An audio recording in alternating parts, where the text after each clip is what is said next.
Please, take care of them both for me." Hearing this from him, I couldn't help but feel utterly dismayed. I couldn't believe he was asking me to take care of his mistress, too. It's just ridiculous. What? Why don't you ask your parents? What are you talking about? Asking elderly parents to take care of someone? You're a devil. Well, I think Callista would be happy to do it, wouldn't she? And what position are you in to say such a thing?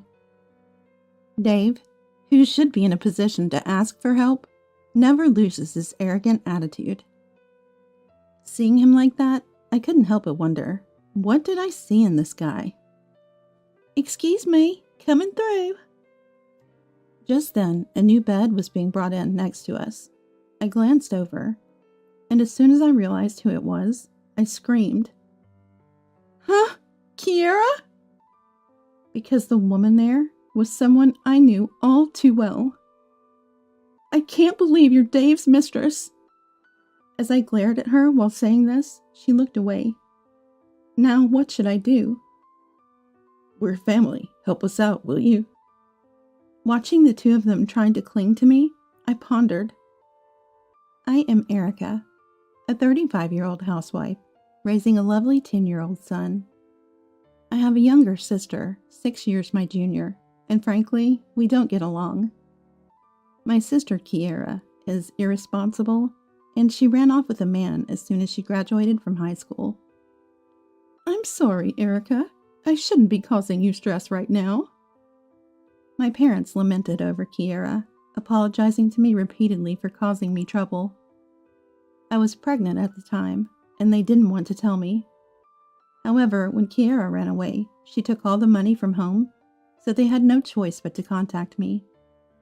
Indeed, at that time, I was mentally disturbed thinking about my sister. "Are you okay, Erica? You need to prioritize the child in your belly right now." It was Dave, my husband, who supported me then. He suggested I go back to my parents' house for the birth, saying he was worried about me. Following his advice, I was able to support my parents with my savings and safely give birth to our son, Louis. By the way, I have already been repaid the money by my parents. Thank you, Dave. Because of your suggestion, I was able to feel relieved. "Don't worry about it. I asked you to quit your job for me, so it's the least I can do." I used to work at the same company as him. Back then, Dave was my trainer at work. I admired Dave, who taught me everything carefully, and after he confessed, we started dating. And when I got pregnant with Louis, we had a shotgun marriage. At that time, "I want my wife to stay at home. If you don't mind, could you quit your job?" So I decided to become a housewife. Although I had some regrets about leaving my job, it worked out well, as I could support my parents. And the arrival of Louis brightened our previously gloomy home. Mom, is there anything I can help with?" "Well, you could clean the bath." "Sure, leave it to me." Louis, who has grown up quite a bit, is still very sweet and obedient. He plays energetically every day and does his homework if I ask him to. His current craze seems to be helping around the house, frequently asking me if there's anything he can do. I'm always healed by his eagerness to help and his joyful attitude. "I'm done." "Thank you. Here's your payment for helping." "Yay!" Well, maybe the allowance I give him for helping is what he's after. But living with my beloved family like this, I was truly happy. One day, while I was doing housework, I got a call from my mother-in-law, Callista. "We haven't seen each other in a while. Come over this weekend and bring Louis. I'll prepare a feast." "I'm sorry, but we already have plans for this weekend." "Is that so? Can't you change your plans? Does it have to be this weekend?" I replied to Callista saying, "I'll discuss it with Dave," and somehow evaded giving a direct answer. It hasn't even been a month since our last visit. I know she's not a bad person, but it's not like my in-laws are bad people, and they don't harass me.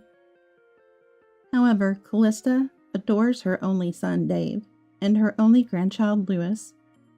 That's why she's so eager to have them at her house. It's not that I mind going to my in-laws' house, and generally, as a daughter-in-law, I'm not burdened with chores. They treat me like a guest, not even letting me into the kitchen to help. However, being at the in-laws is always a bit stressful. Louis is just like me, really smart. Good thing he didn't take after Erica. She was slow at work, might have struggled with her studies. And when we go there, Dave starts drinking from the afternoon. Then he talks about me in a mocking way to his father-in-law Walton. Erica should be a bit more flexible. When Dave says this, Walton, without hearing my side, typically responds that way. It's always been unpleasant for me. There's another thing I dislike. Grandma says we should come over this weekend. What do you want to do, Louis?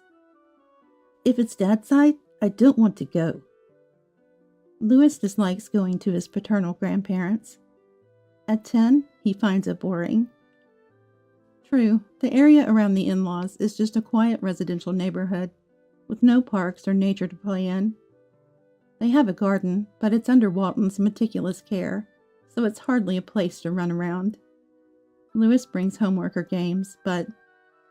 You don't need to do homework. Louis is smart enough. Games are boring. I don't understand them. Let's talk with Grandma and Grandpa instead. His doting grandparents take the games away. And even when I object, they just say, yes, yes, and don't stop. And Dave holds me back with that, it's okay once in a while. It's natural for Louis to find it dull. I'd rather go with Dad and Mom than to Dad's mom's house. Sometimes Louis asks Dave this. Visiting my parents is an outing. He dismissively replies, even when I argue that Louis's opinion should be heard. Indulging every whim isn't good for his education. That's what I get in return. Dave says this, but he's never really been involved in parenting. When Louis was a baby, he'd visit occasionally while I stayed at my parents' house. Diaper changing, bathing, it was all left to me or my parents. He hardly ever held Louis. When I said I wanted to return home, he said, it's still tough for both of us. Better to stay at your parents' house. Back then, I thought he was being considerate, but now it seems he just didn't want to be involved in childcare. Maybe he finds taking Louis to his parents easier than dealing with him himself. Dad doesn't care about me. That's what Louis says about his father. I scold him for it, but inside, I'm troubled. Incidentally, this week, I plan to take Louis to my parents' house. So when Dave came home, I tried to talk him out of visiting his parents. My parents' house should take precedence. But we went there almost every week last month, and it's only been half a month since. We haven't been to my parents' house in nearly a year, despite staying there when Louis was a baby. My in-laws call us every week because of the stay at their house during my postpartum period. They couldn't see the baby at will then, so now they want him here, is their reasoning. To set the record straight, it's not like they never saw him as a baby. They stayed at my parents' house for almost a week. Back then, my in-laws acted like mere guests. And since coming back here, we've only visited them 2 or 3 times a year. Your parents' house is boring to me. Enough already. We decided on this visit to my parents half a year ago. If you prefer your parents' house so much, why don't you go alone? Then I'll do that. Dave agrees readily. I can't help but wonder if he really cares about our family. I shake off such thoughts quickly, but they only lead to more worries. That's why I decided to start working from home, just in case. I don't earn much, but it keeps me from dwelling on unnecessary thoughts, and having some savings gives me a little peace of mind. If I want Dave to be closer, I have to be closer too. That's how I started to see things more objectively, but my efforts turned out to be in vain. Dad, Mom, long time no see. Ah, long time indeed. You've grown so much, Louis. And so, as planned, I took Louis and went back to my parents' house. My father, Rudolph, and mother, Leonora, were thrilled to see Lewis after such a long time, and Lewis looked really happy too. Lewis, I practiced the game you said you liked. Would you like to play it together? Really? I want to. Oh, but I have to do my homework first. That's good of you. Then use the living room. Your mom and I will prepare the meal while you're working on your homework. My parents prioritized Lewis's wish like that. Just that made me feel better compared to my in-laws. What's wrong? You look worried. My mother noticed my troubled expression and spoke to me. Since Lewis was occupied with my father, I decided to confide in my mother about recent events. True, we monopolized him when he was a baby, but that was only for about 2 months after his birth. And ignoring Lewis's wishes like that? Honestly, I wonder if continuing this marriage is just going to make Lewis suffer. That's something to think about. You should have a serious talk with Dave. And remember, if it comes to that, we're here to support you. You can always come back home. I felt a deep gratitude for my mother's words. I knew my father would say the same. Just then, "I'm home," I heard that voice. And as my mother and I exchanged surprised glances, a woman with a little girl came in. "Kiera?" "Hey, big sis. Why are you here at our parents' house?" The woman was Kiera, my sister, whom I hadn't seen in 10 years. The little girl, about Lewis's age, was hiding behind her. Kiera. What are you doing here?" Our parents were also surprised by her sudden return. Ignoring our reactions, Kiera casually dropped her bags and said, "I'm tired. Put these in my room." Sensing the strange atmosphere, Lewis quickly came to my side. Kiera, what have you been doing all this time? I got married where I eloped, too. Summarizing Kiera's story, she had a daughter, Aaliyah, at the place she eloped to. She had been living with her family of 3, but now she was back as a single mother after getting divorced. You're always so selfish. Stop causing us trouble. My father shouted at Kiera, who was smiling nonchalantly. Seeing our father's anger, the children hiding behind their mothers looked scared. "Dad, calm down. The kids are getting scared." Sorry.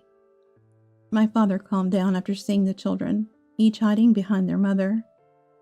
Realizing we couldn't continue this conversation in front of them, I told Lewis to go to his room for a while. "So, Kiera, what are you planning to do now?" Once Lewis was in his room, my mother asked Kiera that question. "Of course, I'll stay here. I can't raise Aaliyah alone." At her words, our gazes turned to Aaliyah. She was warily observing us. She had a cute face, resembling Kiera. The thought of kicking out my niece, who was feeling insecure because of her mother, made us decide to let Kiera stay for the time being. "Thanks, then I'll go buy the essentials for living." "Wait a minute." Unable to stop my sister as she quickly left, an awkward silence fell over us, and Aaliyah, who was looking down. "I'm Lewis. What's your name?" "I'm Aaliyah." "Nice to meet you. I've got some games. Let's play together." Lewis, coming out of his room, kindly spoke to Aaliyah, breaking the tense atmosphere. Thanks to him, Aaliyah slowly began to let her guard down. Since then, Kiera had become totally dependent on our parents' home. Occasionally, I'd hear from them on the phone, how they were being totally thrown off by her. This means going back to my parents' house is difficult now. Hearing that, I felt like I'd lost my refuge. And sighed at the thought of not being able to divorce. Lewis looked up at me worried. "Why are you sighing?" One day, as I sighed, Dave spoke to me. I told him about Kiera, and he just replied with a nonchalant, Despite my worries, Dave wasn't serious about listening to me. "Why don't you help your sister?"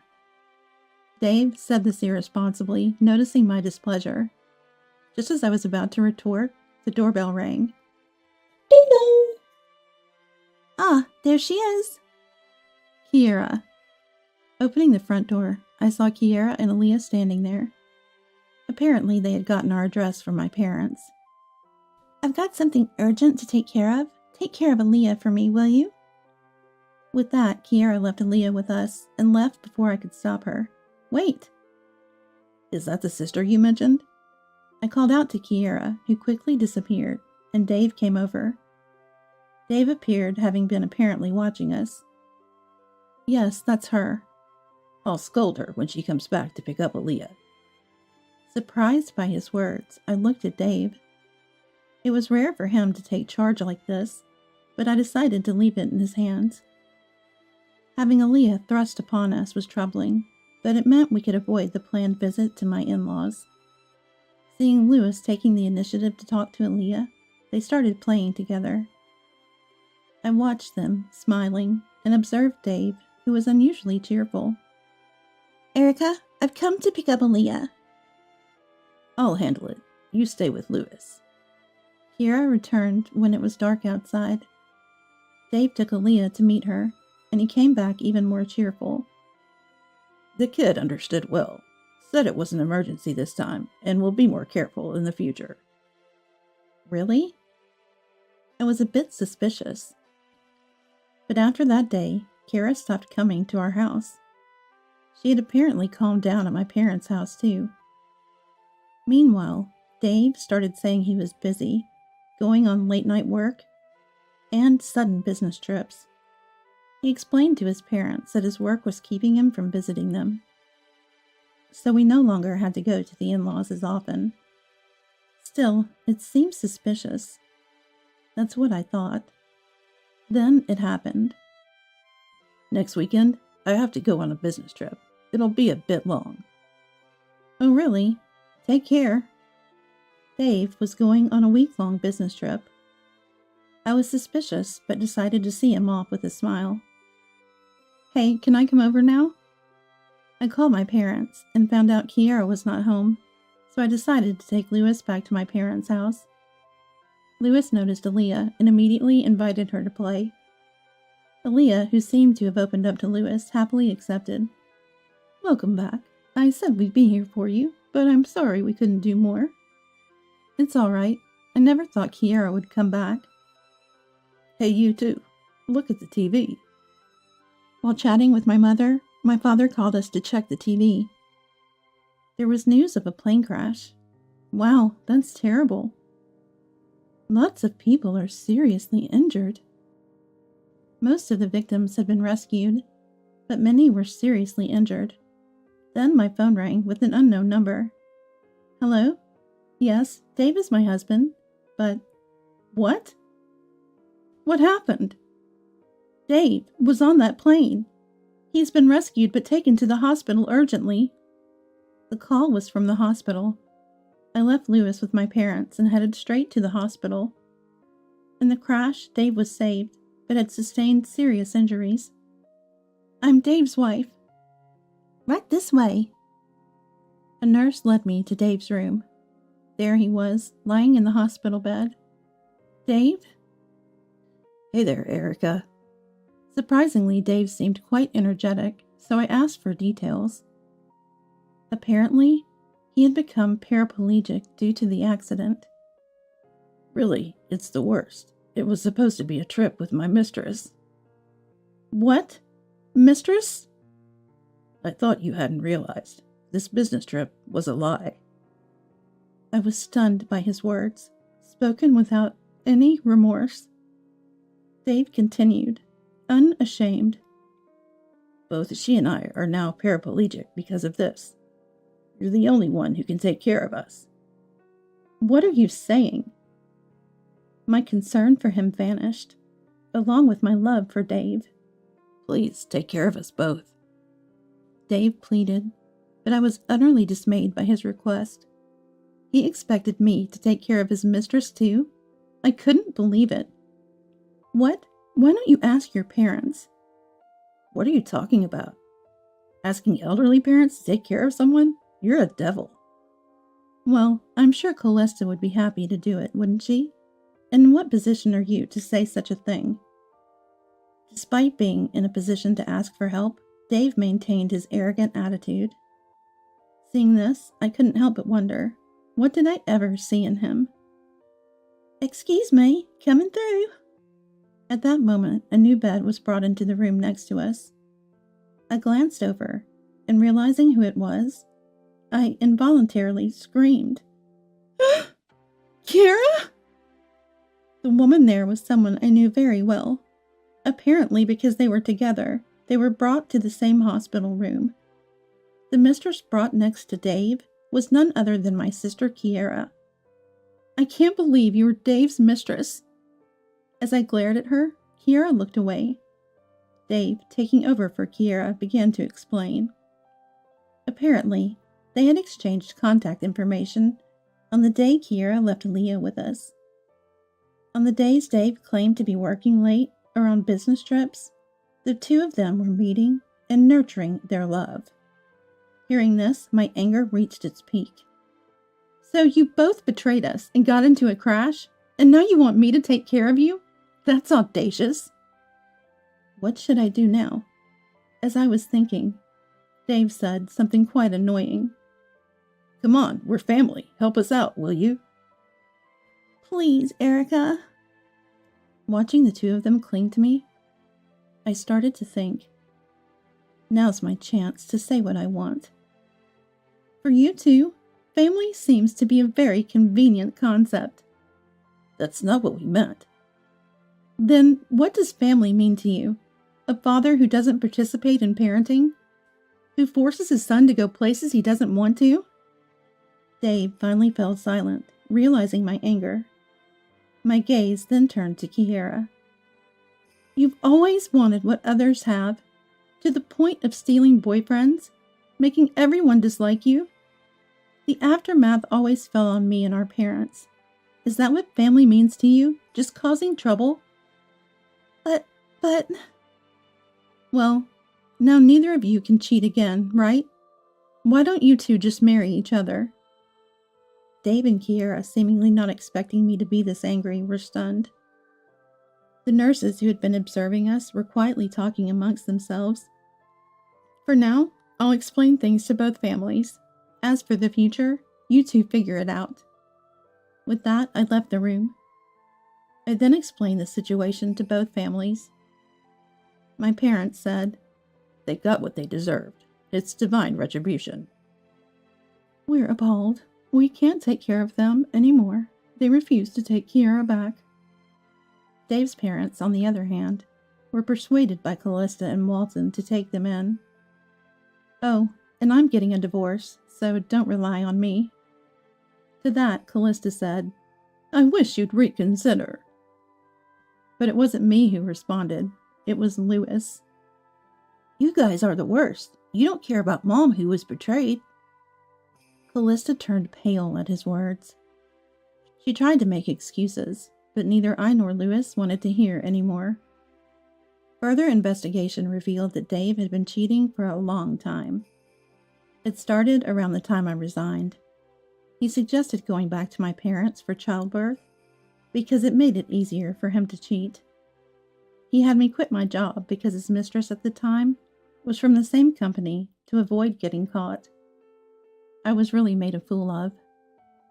I went to the hospital room with the investigation results and divorce papers. Unlike when I arrived, Dave and Kiera had shrunk in size, probably realizing the situation after our conversation and receiving cold stares from the nurses. "Sign this." "Wait, if you divorce me..." "Callista will take care of you." I ignored their pleas and quickly finalized the divorce. Then I went back to my parents' house with Lewis. Now, the problem is, left at my parents' house was Aaliyah. She was a victim too. So my parents and I discussed what to do. Eventually, they hired a detective to find Aaliyah's father, Bud. Finally, we met Bud. "Thank you for contacting me. I've always been concerned about Aaliyah." Apparently, he and Kiera divorced due to her affair. Bud claimed custody, but there were mediators who believed the child should be with the mother. Because of that, he lost custody. About Kiera, I started explaining Kiera's current situation. He apologized, saying, "I'm sorry for the trouble we've caused." Looking at him, he didn't seem like someone who would elope with a minor like Kiera, so I asked him about the elopement. "Actually, she first approached me, using your name." What? Apparently my sister used my insurance card to approach Bud and falsified various things about her identity. She then demanded marriage after claiming to be pregnant. "Though I was deceived, I truly love Kiera. Above all, I still love our daughter, Aaliyah. That's why I want to take custody of her." I think you are capable of taking good care of her. So I decided to entrust Aaliyah to him. When Bud and I returned home with Aaliyah, she hugged him with a big smile. "We'll be together from now on." Really? I'm so happy. And with that, they left smiling. With Aaliyah's safety secured, we decided to move. Staying at my parents' house, Dave and the others might come looking for us. The detective told me it seems those two visited the house once. We had a detective watching their movements. Dave and Kiera, after being discharged, tried to rely on me and visited my parents' house, being pushed in wheelchairs by Dave's parents. However, by then nobody was there, so they went to Dave's parents' house together. Apparently, Kiera was allowed to live there as Dave's loved one, but Walton and Callista, being elderly, were struggling with their care, and their days were filled with arguments. Well, that was to be expected. Dave, Kiera, and his parents are all selfish. They try to force their views on others. People like me and my parents who tolerate them maintained a balance. Now that I was gone, conflicts were inevitable. Well, it's none of my business anymore. I had no sympathy for them. Still, I had to make sure to cover all my bases. With that in mind, I headed to a law firm. A few days later, I was out with Lewis. "I'm so happy to go shopping with Mom." Lewis was in a great mood, as we hadn't been out much lately, while I was smiling at his happiness. "Erica!" I was startled by my sister's voice and froze. Seeing her struggling to push her wheelchair, I thought of grabbing Lewis and running away. "Aaliyah, isn't she with you?" But hearing her ask about Aaliyah first, I decided to listen to her story. We went to a nearby cafe. "Initially, I was staying at Dave's house, but..." Kiera was the lowest in the pecking order in that house.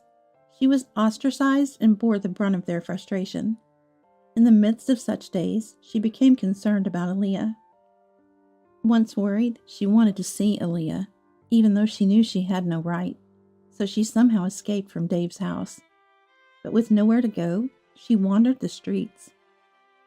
That's when I heard Lewis's voice. She found us guided by his voice. But without Aaliyah, she panicked and approached me. "Aaliyah is with Bud." At my words, Kiera froze, then smiled in relief. "Bud's place is safe for her." "Have you thought about what you'll do next?" "I have one person who said they'll help me." That person is a friend she met while eloping, who works at a support facility. They agreed to take care of her for a while. Apparently, they were supposed to pick her up tomorrow, and she escaped before that. "She scolded me for acting impulsively, but she's coming to pick me up." To Kiera, who said this, I handed her a document. It was a list of jobs that could be done even by someone in a wheelchair. "What's this?" "It's because I'm going to claim alimony from you. You seem remorseful, so I'll allow installments. Find a job." "Okay. I'm sorry." After that, Kiera left with a friend who came to pick her up. Maybe she can still turn her life around. "Sorry for taking up your time. Shall we go shopping?" Then Lewis and I left the cafe. But then, "Erica?" we ran into Dave. His parents were nearby, looking around, probably in search of Kiera. "Do you need something?" "Hey, can't we start over? It's better to be together as a family, right?" Stop joking. I have no intention of going back to you. Dave approached me out of self-preservation, unlike Kiera. Disappointed by his attitude, I gave him a cold look. I want the compensation from the divorce and child support in a lump sum. I'm ashamed that Dad is my father. Dave stopped in his tracks at our cold response. We turned our backs on him and walked away. Kiera was better than him, in a way.